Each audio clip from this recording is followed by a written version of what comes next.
Alright, what's up mga master? Welcome back again sa ating channel. For today's video mga master, ayan, dito tayo ngayon sa ginaganap na Endurance Challenge dito sa Chaong, Quezon. Ang Quezon Province Endurance Challenge at 1,000 kilometers ito. So ang organizer dito ay si Sir Mel na mas kilala sa pangalan na Copy Racer. So interviewin natin siya at ayun, may tatlong motor na dumating na dito sa ngayon, no? So i-interview din natin yung first 3 riders to arrive dito sa Endurance Challenge na ito. So interviewin muna natin si Sir Mel. Let's go. So yun, kasama nga natin si Boss Mel o mas kilalang Copy Racer. Boss Mel, bigyan mo naman kami ng konting details dito sa pa-event mo. Ayun, good morning po sa lahat. Una po, nagpapasalamat po tayo kay Lord na successful po yung naging event natin. Nagdadatingan na po, approaching na po yung mga finisher natin. And yun, idea po dito sa ating Quezon Province Endurance. Version 2 na po ito.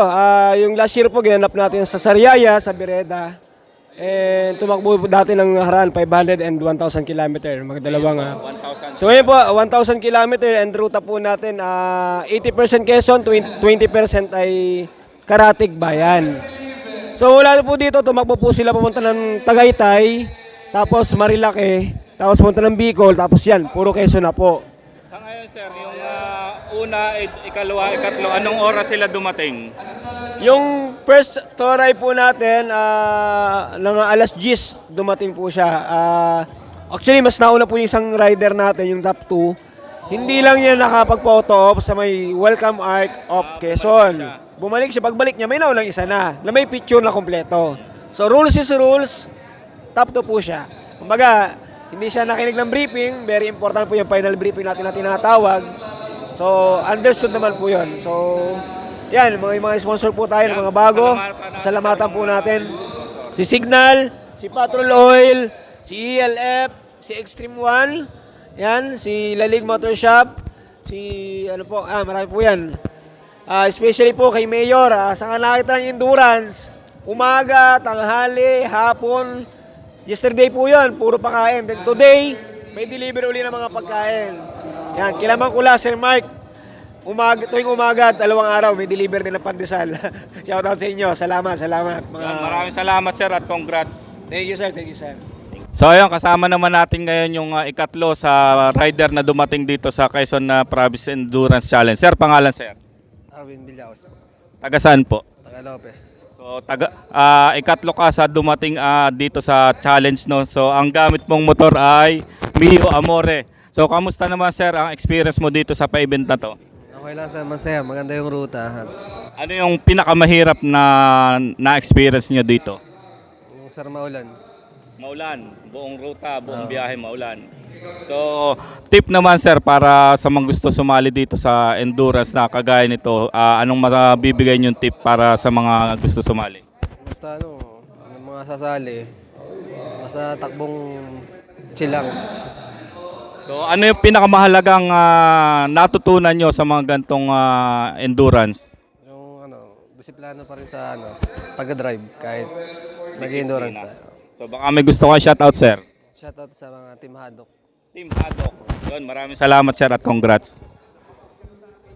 So ayun, kasama natin ngayon yung dumating dito na ikalawa dito sa Quezon Province Endurance Challenge. Sir, anong pangalan mo sir? Rambo Almari po. Taga saan po? Mula na Quezon. Mula na Quezon. Anong naging baan mo sir at naging ikalawa ka dito sa endurance? Bakbak lang ng bakbak. Oo.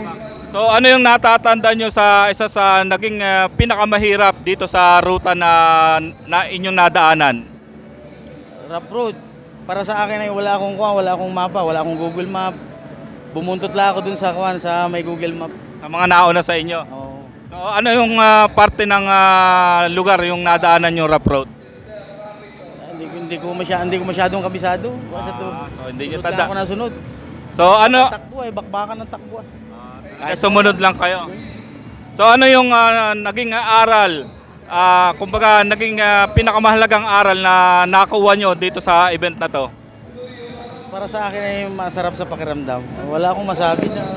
So ano yung Enjoy ko lang yung aking pag-endurance, enjoy ko lang yung aking sarili. yun, enjoy lang, enjoy. So anong maipapayo nyo sir sa mga rider na gusto sumabak sa ganitong endurance? mag-try sila mag-testing para maranasan nila ang masarap na kuan.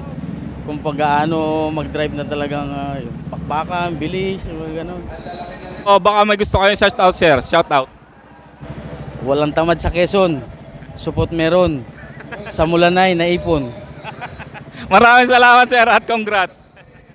So ayun, kasama natin ngayon yung rider na kaunahan dumating dito sa Quezon Province Endurance Challenge. At ang gamit niya ay itong Aerox, no? Ano nga palang pangalan mo, sir? Warley, Karunungan. Taga saan po? Binyan, Laguna. So sir, bigyan mo naman kami ng konting details regarding dito sa na-experience mo dito sa Endurance Challenge.